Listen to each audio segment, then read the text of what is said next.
ويسر لي أمري واحلل عقدة من لساني يفقهوا قولي وسدد لساني واهد قلبي بحق سيدنا محمد صلى الله عليه وسلم. اللهم لا سهل إلا ما جعلته سهلا وأنت تجعل الحزن إذا شئت سهلا.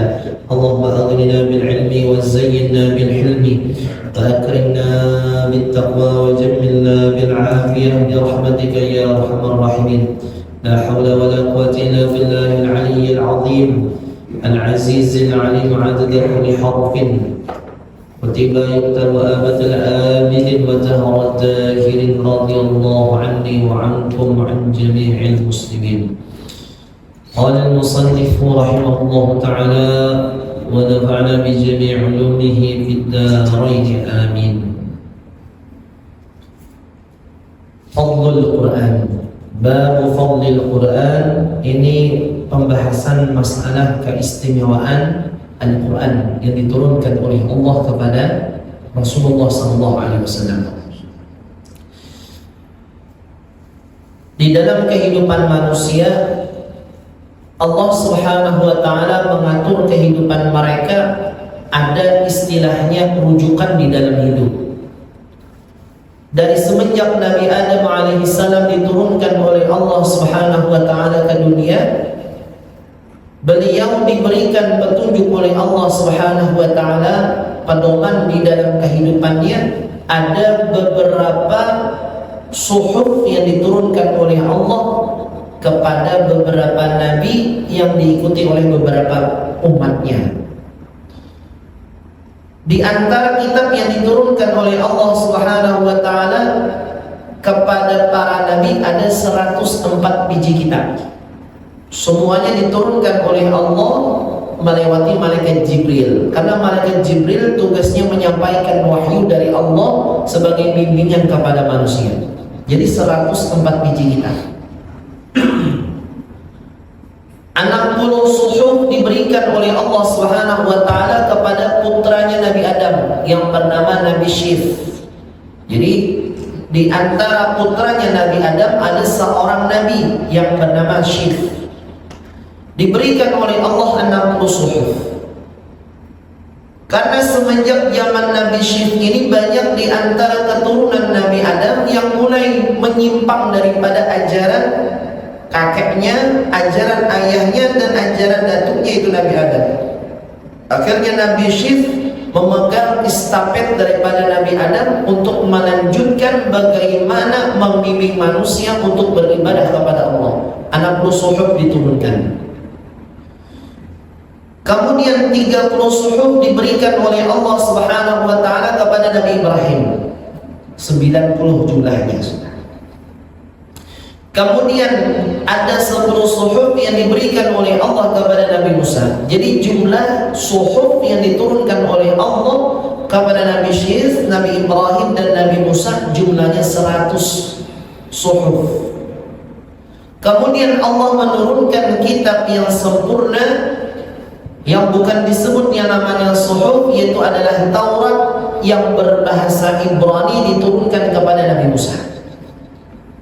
Kemudian lagi kitab selanjutnya yang berbahasa Kifi dari kitab yang diturunkan oleh Allah, kitab Zabur diturunkan kepada Nabi Daud berbahasa Kifi. Kemudian kitab selanjutnya diturunkan kepada Nabi Isa yang bernama kitab Injil yang berbahasa Suryani. Kemudian yang terakhir Al-Quran yang diturunkan oleh Allah kepada Rasulullah dengan berbahasa Arab. Jumlahnya 104 biji kitab. Apa tujuan kitab ini diturunkan oleh Allah Subhanahu wa Ta'ala sebagai rujukan? Kalau negara kita kan ada rujukannya, Pancasila, UUD 45, 1945 ada rujukannya. Nah, kalau kita beragama, apa rujukan utama di dalam beragama, beriman kepada Allah? Ya kitab-kitab itu. Nah, sedangkan semua kitab-kitab 104 biji itu kitab yang terakhir, semua kandungan dan isinya, kemukjizatannya, kelebihannya semua dikumpulkan oleh Allah di dalam Al-Quran. Nah, jadi kitab Al-Quran ini kandungan Taurat ada, kandungan Zabur ada, kandungan Injil ada, semua dikumpulkan oleh Allah di dalam Al-Quran. Makanya ketika kita ada rujukan di dalam hidup, makanya ujar Nabi bersabda, ada dua yang aku tinggalkan ketika aku setelah wafat, jikalau kalian berpegang dengan keduanya, lan tadillu abada. In tamassaktum bihima lan tadillu abada. Apabila kalian berpegang dengan dua macam itu, kalian tidak bakalan tersesat. Apa yang disebutkan oleh Nabi dua macam itu? Al-Quran dan Sunnah. Dan dalam sebagian riwayat Al-Quran wa itrati, dan zuriatku, kata Rasulullah SAW. Al-Quran adalah pedoman kita. Kemudian Kiai Zainul Imjid pernah beliau mengatakan dalam satu ceramahnya, ujar beliau, kitab itu dipandang suci, dianggap suci, diyakini suci apabila terhimpun beberapa syarat yang harus ada di dalam kitab tadi. Ada beberapa komponen penting yang terhimpun di dalam kitab itu, maka kitab itu disebut suci. Apa di antaranya? Yang pertama, bahwasanya kitab itu dikatakan suci dan harus diperpegangi dan diikuti apabila yang pertama murni datang dari Allah, bukan ikut campur tangan manusia. Makanya Allah Subhanahu wa taala ketika turunnya Al-Qur'an, Tuhan sudah pernah mengajak, membawa, Allah pernah menantang orang-orang kafir Quraisy untuk membuat satu surah atau satu ayat yang sama seperti Al-Quran. Akhirnya mereka ini berkumpul hendak membuat tandingan Al-Quran. Ternyata satu surah mereka tidak mampu, satu ayat pun mereka tidak mampu. Kenapa? Karena hebatnya sastra di dalam Al-Quran ini tidak bisa disamai oleh pemikiran manusia. Malahan sebagian manusia yang mengatakan seandainya orang-orang cerdas seluruh dunia berkumpul, mereka pengen menciptakan, membuat, mengarang seperti Al-Quran, mereka tidak mampu. Makanya Allah Subhanahu wa taala mengatakan, inna nahnu nazzalna dzikra wa inna lahafizun. Bahwasanya Al-Quran ini kami turunkan, kata Allah, dan kami berjanji menjaganya sampai hari kiamat. Ini tidak ada ikut campur tangan manusia. Makanya Rasulullah itu adalah ummi, orang yang tidak bisa membaca. Jadi Al-Quran diturunkan oleh Allah kepada seorang Rasul dan seorang Nabi, yaitu Nabi Muhammad SAW, yang murni datang dari Allah. Kandungannya, sastranya, kehebatannya, kemukjizatnya lengkap di dalam Al-Quran. Sampai-sampai contoh hebatnya dalam Al-Quran yang di luar daripada logika manusia. Sebelum manusia ahli di dalam bidang astronomi. Astronomi itu ilmu tentang bumi dan langit. Jadi Allah Subhanahu wa taala mengatakan di dalam Al-Quran, "Dayyiqan harajan ka'annama yas'adu bis-sama." Apabila orang itu sakit hati, hatinya sakit, hatinya ada masalah, maka disebutkan oleh Allah dayyiqan harajan, sempit, yang haraja, yang menyebabkan dirinya kurang nyaman, ka'annama yas'adu, seperti apa dia naik ke atas langit. Jadi ayat ini sudah diturunkan oleh Allah 1400 tahun dulu. Akhirnya sekarang ada astronomi yang mereka ke langit, bukan sebut langit juga, pokoknya keluar dari bumi ke bulan. Ternyata di sana tidak ada oksigen. Apabila mereka membuka seperti helm mereka akan mati karena tidak ada oksigen. Makanya ketika sudah hilang daripada yang namanya bumi, melewati bumi, manusia itu awam-awam. Mereka seakan-akan bisa berjalan di luar angkasa. Ternyata tidak ada oksigen. Makanya sesuai dengan firman Allah, apabila orang yang sakit hati, dia sulit bernapas, seperti dia naik ke atas langit. Jadi para ulama dulu bingung, kenapa? Apa hubungannya dengan langit? Oh, ternyata di langit itu Allah menggambarkan tidak ada oksigen di atas langit. Ini sudah 1400 tahun dulu sudah dikatakan oleh Allah Ta'ala. Astronominya ada. Kemudian lagi Allah Subhanahu wa taala menyebutkan di dalam Al-Qur'an cerita tentang Firaun. Jadi cerita tentang Firaun itu sudah disebutkan oleh Allah Subhanahu wa taala. Firaun ini menjadi ibrah bagi manusia selanjutnya setelah kehidupannya. Jadi Firaun meninggal di Laut Merah, kemudian dibikin mumi, dibalsam. Ternyata ada satu peneliti yang dia mengatakan bahwasanya mumi Fir'aun ini adalah mumi yang hidup di zaman Nabi Musa. Sesuai dengan gen yang diambil, sesuai dengan ciri-ciri yang diambil, ternyata mirip kesamaan yang hidup dengan zaman Nabi Musa. Dan ditemukan Fir'aun. Akhirnya di situ kebetulan yang mendampingi profesor ini adalah orang Muslim. Ujar Muslim tadi, wahai Prof, ini sudah ada di dalam kitab kami, di dalam Al-Quran. Akhirnya disebutkanlah ayatnya, kemudian ini bacaannya. Ternyata jasad Fir'aun itu dijaga oleh Allah, diabadkan oleh Allah Ta'ala sebagai pelajaran bagi umat selanjutnya. Ujar profesor, apakah ini yang namanya ayat yang diturunkan kepada Rasulullah Nabi Muhammad? Ya, ujar orang Muslim. Padahal waktu itu jasad Fir'aun ini belum ditemukan. Ketika Al-Quran diturunkan oleh Allah tentang membicarakan tentang mumi Fir'aun, Allah belum membuka yang namanya jasad Fir'aun kepada orang lain. Ternyata ditemukan mumi Fir'aun sesuai dengan apa yang disebutkan oleh Allah di dalam Al-Quran. Ujarnya, ini ayat yang diturunkan tentang mumi Fir'aun ini setelah Fir'aun ditemukan atau sebelumnya? Ujar orang Muslim, ini Prof, sudah 1400 tahun ayat yang disebutkan diturunkan kepada Nabi Muhammad. Sedangkan mumi Fir'aun baru beberapa ratus tahun ditemukan. Akhirnya ujar profesor, asyhadu an la ilaha illallah wa asyhadu anna Muhammadar Rasul. Karena kitab ini adalah murni memang datang dari hadrat Allah, maka disebut dengan kitab suci. Kemudian yang kedua, kitab suci ini tidak bisa dirubah oleh manusia. Al-Quran satu biji dari surah Al-Fatihah sampai An-Nas, tidak ada satu manusia pun yang mampu merubah titik dan barisnya. Semuanya dijaga oleh Allah Ta'ala.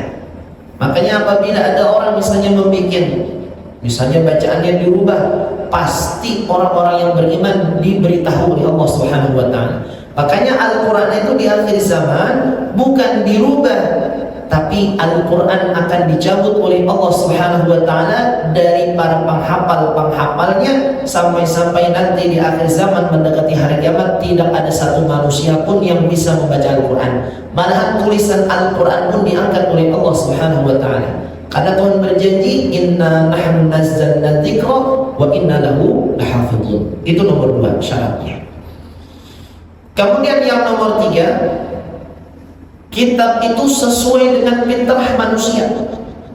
Ajarannya, bimbingannya sesuai dengan fitrah manusia. Apa fitrah manusia? Makan, fitrah manusia.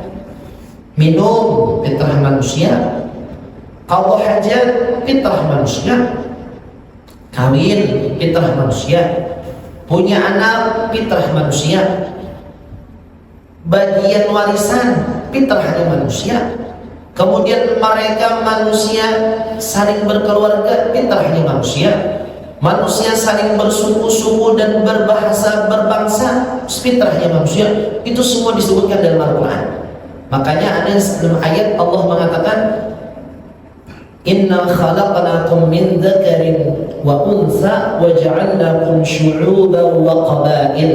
Kami jadikan kalian bersuku-suku dan berkabilah, lita'arafu, saling mengenal. Makanya negara yang paling banyak sukunya, paling banyak bahasanya adalah negara kita, Indonesia. Itu sudah disebutkan oleh Allah dalam Al-Quran. Bersuku-suku pasti manusia ini. Dan fitrahnya manusia kawin. Ternyata di dalam Al-Quran pun Allah memang menyetujui dan memberikan semangat kepada orang-orang yang mempunyai ba'ah. Ba'ah ini mahar untuk kawin memang diperintah oleh Allah Subhanahu wa taala. Makanya ayat Al-Qur'an Allah memberikan motivasi kepada orang-orang yang belum kawin. Apa ayatnya? Allah Subhanahu wa taala, "Fankihul ayyama minkum was-salihuna min ibadikum iyakunu fuqara yughnihimullahu min sa'." Yughnihimullah. Ujar Allah Subhanahu wa taala, ayo kawin. Apa fadilat kawin disebutkan oleh Allah? Iyakunu fuqara, bila kalian orang-orang fakir, orang-orang yang tidak mempunyai harta, yughnihumullah, Tuhan yang memberikan kekayaan kepada kalian. Ini fitrahnya manusia. Kemudian manusia lagi disuruh oleh Allah makan dan minum. Kulu washrabu wa la tusrifu. Kalian ujarkan silahkan makan dan minum, jangan terlalu berlebih-lebihan. Semua dibahas oleh Allah di dalam Al-Quran. Artinya apa? Fitrahnya manusia sesuai dengan isi terkandung di dalam Al-Quran. Maka kitab ini adalah sesuatu yang luar biasa, yaitu adalah Al-Quran sebagai petunjuk kepada manusia. Makanya di dalam beberapa hadis banyak Rasulullah menyebutkan keistimewaan Al-Quran. Apa yang pertama? Nabi mengatakan, Fadlul Qur'ani ala sa'iril kalami ka fadlir rahman ala sa'iri khalqih. Keistimewaan Al-Quran atas seluruh perkataan-perkataan seperti keistimewaan Allah atas seluruh makhluknya. Jadi istilahnya bandingnya jauhnya luar biasa antara perkataan manusia dengan Al-Quran. Karena Al-Quran ini memang salah satu kitab yang mukjizat yang diberikan kepada Rasulullah. Makanya apabila kita ditanya mukjizat yang paling besar yang diberikan Allah kepada Nabi Muhammad apa? Adalah Al-Quran.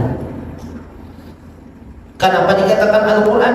Karena mulai zaman Nabi Al-Quran diturunkan sampai hari ini kita masih melihat Al-Quran. Mukjizatnya terus menerus. Kalau mukjizat yang lain masih kalah dengan mukjizat Al-Quran. Contoh, mukjizat Nabi terbelah bulan.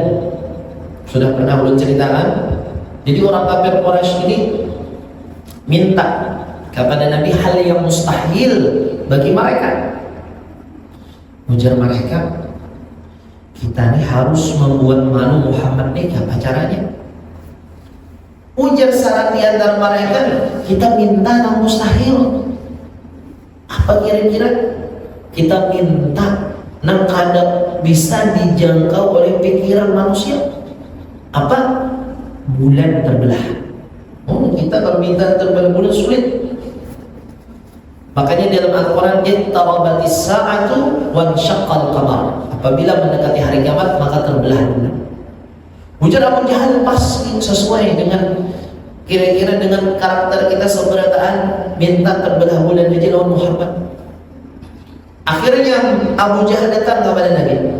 Wahai Muhammad, apabila engkau mampu membuat satu mukjizat yang mustahil bagi kami, maka kami beriman.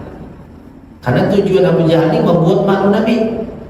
Ujar Nabi, apa yang kami minta mukjizatnya? Kami minta terbelah bulan di langit. Belum, kita minta terbelah bulan sulit, hampir mustahil bagi kita. Ujar Nabi, mudah bagi Allah Ta'ala. Akhirnya Nabi naik ke Gunung Qubais atau Qubais, Jabal Qubais, di Makkah namanya Jabal Qubais, atau orang sebut menyebut Jabal Qubais. Naik ke atas, berdoa kepada Allah Subhanahu wa taala, bulan yang sedang terang-terangnya di atas langit diturunkan oleh Allah ke dunia. Ketika turun semakin dekat dengan Nabi, masuk ke bagian leher Nabi, terbelah dua, setengah keluar dari apa namanya nih, leher tangan, keluar di sini sebelah, di sini sebelah, kemudian menyatu, kemudian tarus ke atas langit. Ternyata ada peneliti di akhir zaman, ketika dia melihat pernah menginjakkan kakinya di bulan, ujarnya bulan ini pernah terbelah, sisinya tuh kelihatan pernah belah. Ujar orang Muslim, itu sudah dibelah oleh Nabi kami, Nabi Muhammad. Akhirnya orang yang ke bulan itu beriman dengan Rasulullah SAW. Jadi seakan-akan mustahil bagi mereka, bagi Nabi mudah. Ternyata setelah terbelah bulan, apa ujar Abu Jahal? Sahir, ujarnya tukang sihir Muhammad itu. Tetap mereka tidak beriman dengan Rasulullah. Ini mukjizat, cuman disaksikan pada zaman itu, waktu itu, detik itu. Sedangkan Al-Quran 1400 tahun masih kita melihat. Kita saat ini mau baca surah Yasin, saat ini ternyata di Jakarta baca Yasin kita dengan Yasin Jakarta sama. Yasin Jakarta dengan Yasin di Palestina sama bacaannya, tidak ada bedanya. Artinya apa? Membuktikan semua kalamullah Al-Quran sama bacaannya, tidak ada perubahan, semua disamakan oleh Allah Subhanahu wa Ta'ala. Makanya banyak para sahabat tuh hobinya suka membaca Al-Quran. Ada waktu kosong baca Al-Quran. Siapa di antara sahabat yang hobinya membaca Al-Quran? Di antaranya adalah Sayyidina Utsman bin Affan. Sampai dikatakan Sayyidina Utsman ini orang yang paling cinta dengan Al-Quran. Tidak ada waktu yang beliau lalui kecuali baca Al-Quran.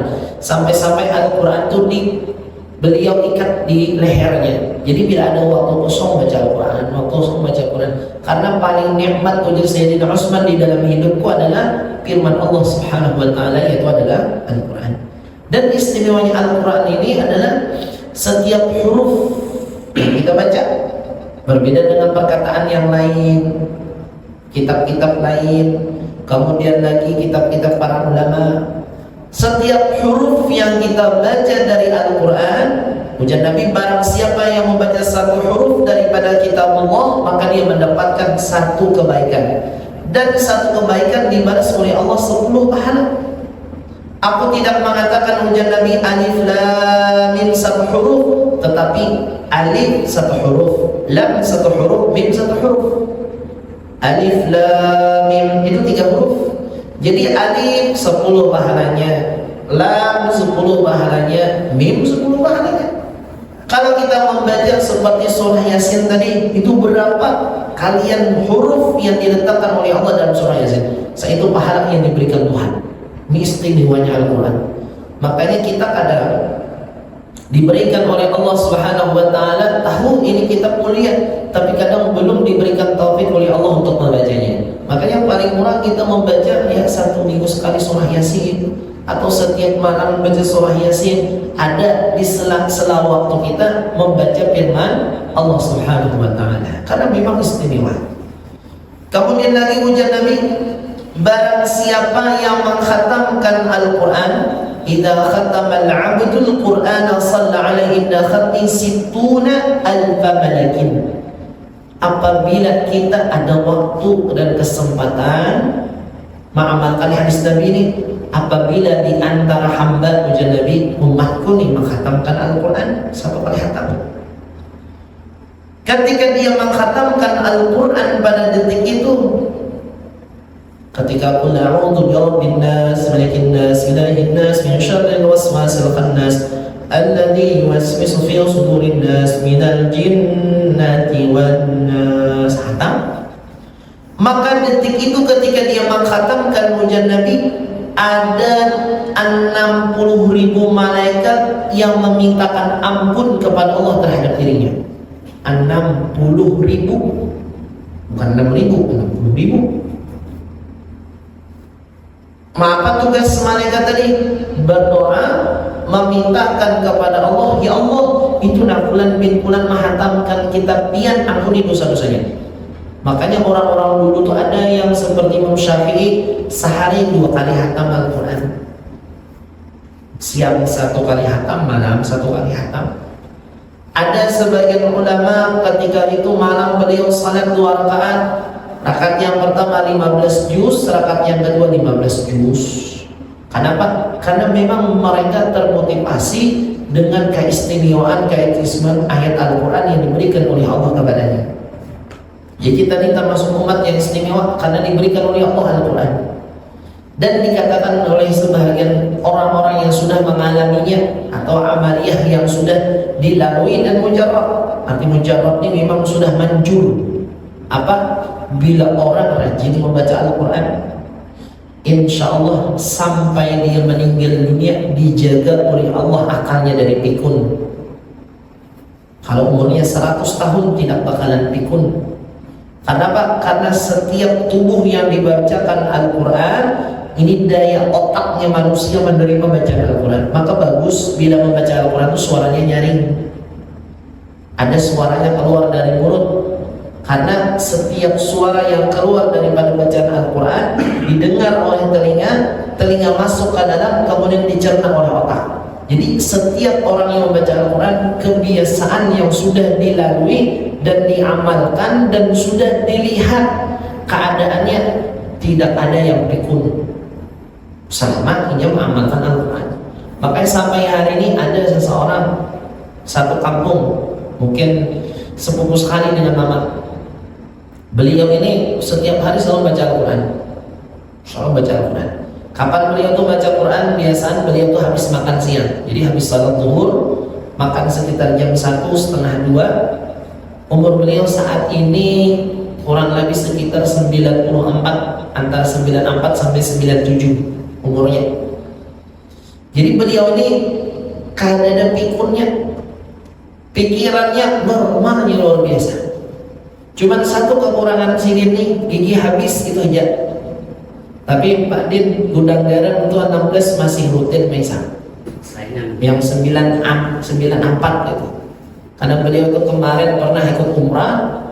Jadi beliau ikut umrah ini, beliau tidak bisa ketinggalan merokok gudang garam Surya 16. Jadi kita di dalam kamar ada merokok, Sidin kadang-kadang ada merokok, padahal umur 9,4. Kebiasaan 94 jarang orang merokok. Satu hari itu beliau bisa satu bungkus itu tiga hari, kadang 2 hari. Jadi satu log kemarin membawa. Jadi istimewanya Sidin itu habis makan siang itu selalu baca Al-Quran. Jadi beliau itu kalau baca Quran ada seperti tilam kecil, kemudian ada seperti ini Al-Quran. Jadi dibaca mulai beliau habis makan sampai asar. Jadi kadang misalnya terlambat jam 2, asar misalnya jam 3:30, 1 jam setengah, kadang baca Quran kadang 1 jam, kadang dapat ujian beliau 1 juz, kadang 2 juz. Karena memang orang itu baca Qurannya nggak cepat, santai.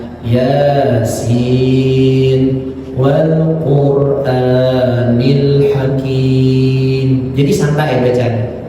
Jadi mulai habis makan siang jam 2, kadang 1:30 sampai asar. Kalau hari Jumat beliau khusus bacaannya surah Al-Kahfi sampai asar setiap hari. Apa yang terjadi terhadap beliau? Tidak pernah pikun, dan kondisi fisiknya lebih sehat daripada orang yang umurnya 60 dan merokok sampai hari ini masih jalan, tidak ada penyakit, alhamdulillah. Cuma satu tadi kekurangannya, gigi aja habis. Seandainya gigi beliau pakai gigi palsu, mungkin bisa dikatakan kelihatan masih muda, karena beliau ini perawakannya putih kuning badan beliau. Sampai hari ini masih orang hidup. Amaliyahnya apa? Membaca Al-Quran. Karena beliau ini mengambil pelajaran, mengambil ibrah kehidupan dari nenek ulun ada. Itu kebetulan nenek ini adalah acil oleh beliau, bibinya. Jadi kalau nenek ini baca Quran itu beliau sama siang, habis makan siang sampai asar. Kadang kalau misalnya tidak siang, beliau itu dari jam 10 pagi sampai jam 12 sampai jam baca Quran. Jadi apabila beliau itu khatam Al-Quran, nenek ini pasti ada acara selamatan. Kadang kalau misalnya dulu beliau itu kalau khatam Quran, jadi ulun baju hanyar dapat pasar sini. Nah, khatam Quran berarti baju hanyar. Jadi baju itu satu step, baju muslim sampai bawahannya, sampai selawat celananya. Karena satu step atas bawah. Jadi bila baju hanyar ulun ini berarti buktinya ini khatam Quran itu. Sampai kalau pada salah beliau menceritakan 99 kali khatam Al-Quran. Sampai umur beliau itu di atas 90 tidak ada pikunnya. Ini istimewa dari Allah Ta'ala. Dan rezeki dijamin Tuhan. Rezeki dijamin oleh Allah Subhanahu wa Ta'ala. Istimewa beliau.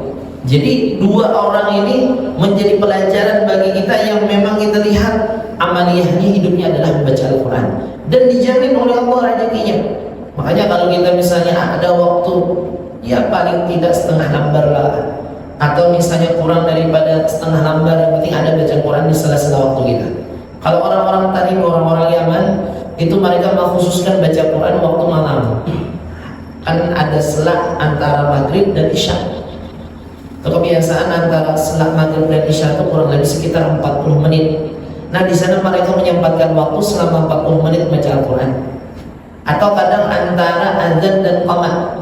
Karena di sana tuh qamat dan azan tuh jedanya hampir 20 menit. Jadi setiap masjid-masjid di sana jeda antara azan isya dan qamat isya 20 menitan. Jadi mereka menyempatkan baca Quran. Karena bagi mereka Al-Quran ini seperti makanan yang harus dimakan. Jadi setiap hari mereka tidak pernah libur membaca Al-Quran.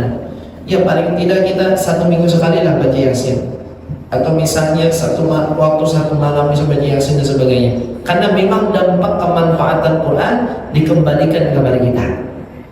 Kemudian lagi ujian Nabi, barang siapa yang membaca setiap malam 100 ayat, maka tidak dicatat orang ini adalah orang yang lupa. Selalu mendapatkan bimbingan dari Allah Subhanahu wa ta'ala. Kemudian ujian Nabi lagi, uridat alayya ujur ummati hatta al-kadatu yukhriju ar-rajul minal masjidi. Rasulullah pernah bersabda kepada para sahabat, ujian Nabi, para sahabat, kalian perlu kalian ketahui ujian Nabi diperlihatkan terhadap diriku pahala-pahala umatku. Jadi kerjaan yang seperti ini, kita membaca tasbih, kita membaca zikir, itu diperlihatkan kepada Nabi sampai-sampai ujian Nabi ada seorang laki-laki yang menghilangkan kotoran di masjid. Seperti misalnya ada bekas laron, atau misalnya bekas kotoran cacat dan sebagainya dihilangkan oleh hamba tadi, itu diberitahu oleh malaikat, wahai Rasulullah, ini umatmu yang bernama Fulan bin Fulan ingat membersihkan masjid. Disampaikan oleh malaikat kepada Nabi, itu dijamin oleh Nabi, semua amal umatku diperlihatkan kepada diriku. Dan ujian Nabi lagi, semua dosa-dosa umatku diperlihatkan terhadap diriku. Jadi pahala diperlihatkan oleh Allah, dosa pun diperlihatkan oleh Allah Subhanahu wa ta'ala. Dan ujian Nabi yang aku sedih adalah, falam ara dzamban, aku tidak melihat satu dosa yang lebih besar dari satu surah atau satu ayat yang mana seorang laki-laki itu diberikan oleh Allah hafal ayat itu, hafal surah itu, kemudian dia lupa dengan bacaan Al-Quran yang diberikan oleh Allah tadi. Jadi ujian Nabi paling besar di antara dosa-dosa umatku adalah seorang hamba yang lupa dengan bacaan surah Al-Quran dan ayat Al-Quran. Artinya apa? Orang itu sudah mendapatkan keistimewaan dengan yang namanya Al-Quran, tapi dia melalaikan bacaan Al-Quran. Akhirnya ujian Nabi, itulah dosa yang paling besar yang pernah kulihat diperlihatkan oleh Allah Subhanahu wa ta'ala. Kemudian pernah Imam Ahmad bin Hanbal berkata, jadi di antara imam 4 ini, satu wafat di Madinah, itu Imam Malik. Satu wafat di Mesir, itu Imam Syafi'i. Dan 2 di Irak. Jadi satu di Mesir, Imam Syafi'i, satu di Madinah, yaitu Imam Malik, 2 di Irak. Siapa 2 di Irak ini? Imam Ahmad bin Hanbal. Kemudian yang nomor 2 Imam Abu Hanifah. Ujar Imam Ahmad bin Hanbal, ra'aitu rabbal izzati fi manami. Aku pernah bertemu dengan Allah di dalam mimpiku. Ini cerita Imam Ahmad bin Hanbal. Di dalam mimpi, bertemu di dalam mimpi. Dan aku katakan, ujar Imam Ahmad bin Hanbal, ya Allah, bagaimana cara seorang hamba mendekatkan diri kepada dirimu? Bagaimana cara orang hamba ini mendekatkan diri dengan dirimu? Amalan yang paling hebat, amalan yang paling bagus, semua amalan bagus, cuman paling bagus, paling cepat untuk menghampirkan diri hamba dengan dirimu, ya Allah, apa amalnya? Ujar Imam Ahmad bin Hanbal. Apa jawaban Allah Ta'ala?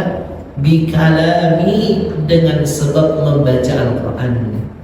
Jadi bila ada hamba rajin membaca Al-Quran, ujar Allah, maka hubungan dirinya dengan diriku semakin dekat. Akhirnya jadi Imam Ahmad bin Hanbal, ya Allah, bibahmin atau bighairi bahmin, Orang itu haruskah membaca Al-Quran dengan paham atau bisa tanpa paham? Ujar Tuhan apa? Paham tidak paham semua sama. Makanya istimewa kadang kan kita membaca Al-Quran tidak paham maknanya. Tetap ujar Allah itu adalah salah satu amalan yang mendekatkan diri hamba dengan Allah Subhanahu wa Ta'ala. Jadi istimewa memang Al-Quran. Nah, kemudian ada satu cerita disebutkan bahwasanya ada seorang imam besar yang bernama Imam Nafi'.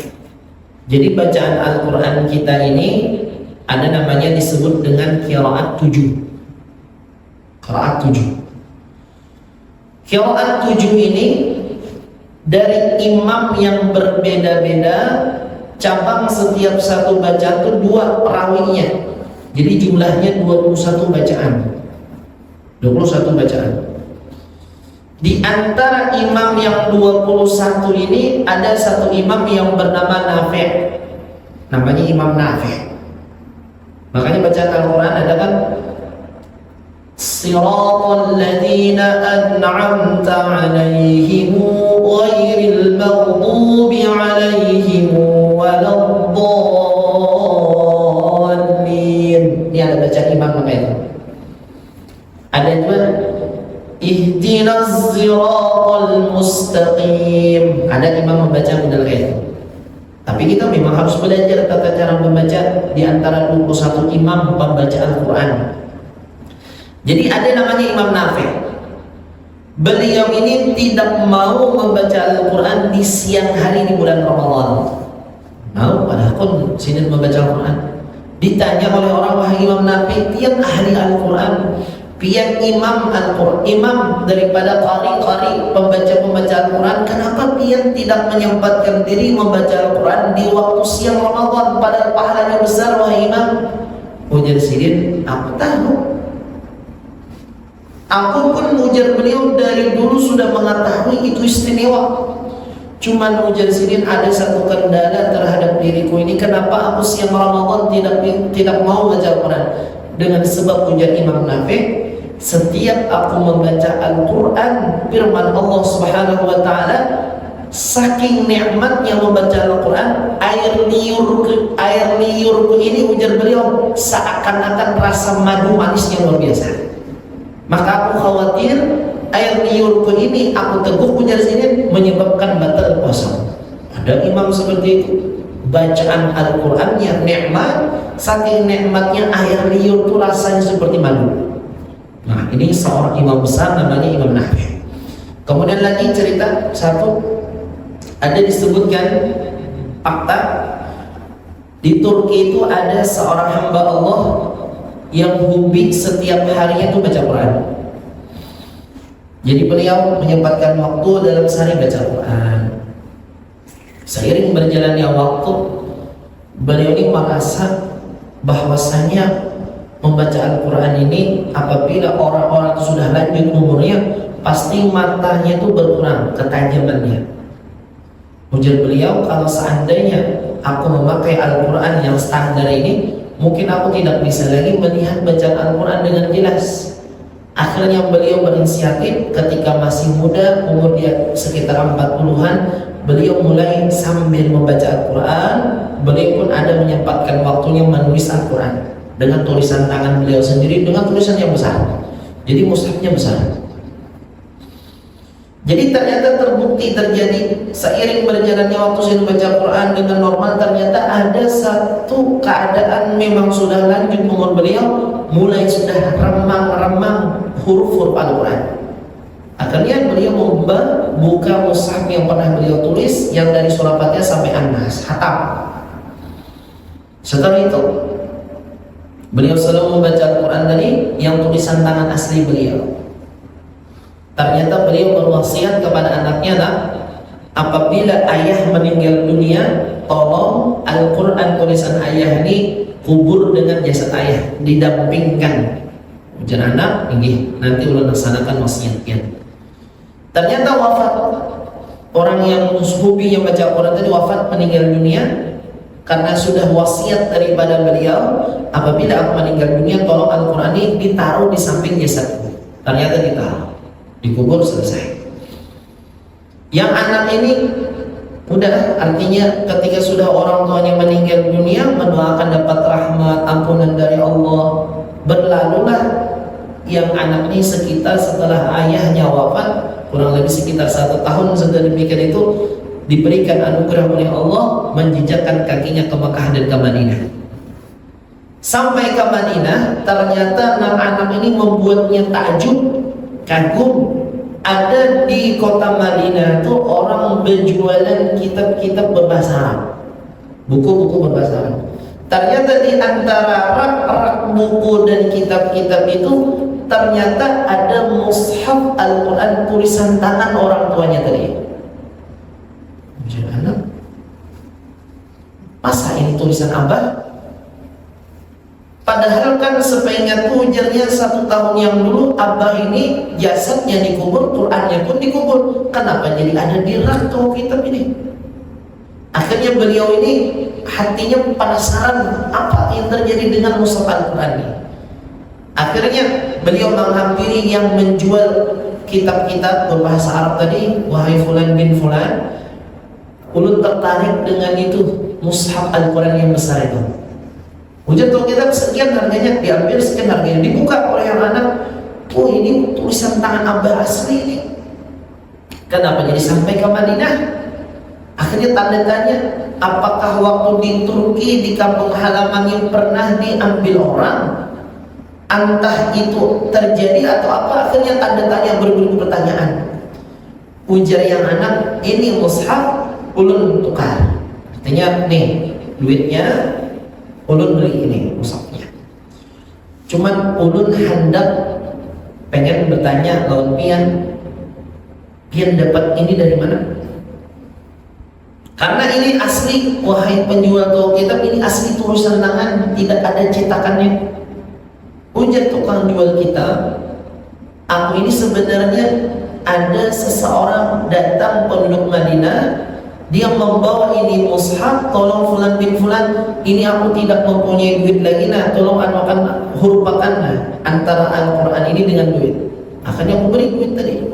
Oh, ujar yang anak, kalau pian misalnya ada waktu dan kesempatan, apabila pian tahu di mana rumah orang yang menyerahkan Al-Quran itu dengan pian, ulun dari pian badain. Yang penting sampaikan di mana orang itu tinggalnya. Ternyata dibawa oleh orang tua kitab tadi ke rumah fulan. Ternyata profesinya siapa? Tukang gali kubur. Dibawa Al-Quran tadi. Ini pian dapat di mana nih mushaf Al-Quran ini? Ujar anak, ujar tukang gali kubur. Hendak ada mengaku, malah jual. Aku dapat ketika aku menggali kubur di Baki, ternyata ada salah satu kuburan. Ternyata di dalam kubur tadi ada mushaf Al-Quran. Aku ambil. Nah, ujar anak, bila pian menunjukkan makam yang mana mushaf ini ada, tolong bawa ulun beri hadiah lawan pian badai. Artinya nah, ulun beri duit terbiak. Sudah, ternyata dibawa. Gali, ujar anak, jatuh gali, aku ada wani menggali. Gali, bila pian menggali, ulun beri hadiah. Pokoknya pian tenang aja, yang penting gali kubur ini, digali.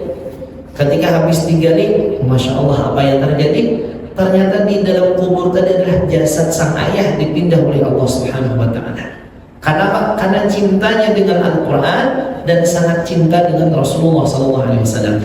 Makanya ada di dalam hadis Nabi mengatakan, orang-orang yang jahat, orang-orang yang tidak baik, itu apabila dia dikuburkan di kota Madinah atau orang itu masih dalam keadaan hidup, nanti akan dihilangkan oleh Allah Subhanahu wa Ta'ala, jasadnya dipindah Tuhan apabila orang itu tidak baik.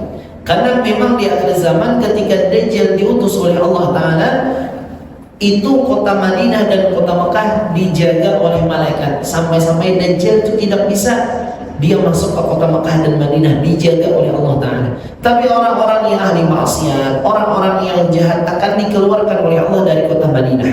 Kenapa? Karena kota itu adalah kota yang suci, karena di sana terkandung jasadnya Rasulullah SAW.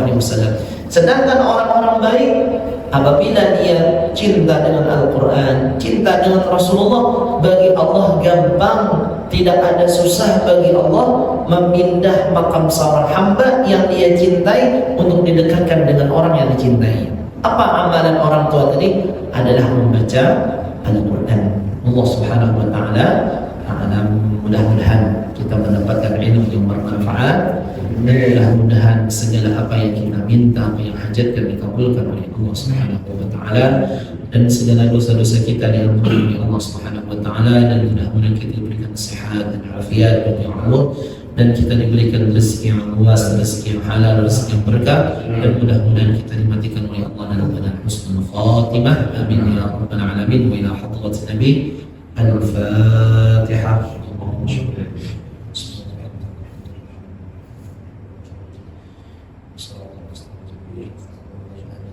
Bismillahirrahmanirrahim. Alhamdulillahi rabbil alamin.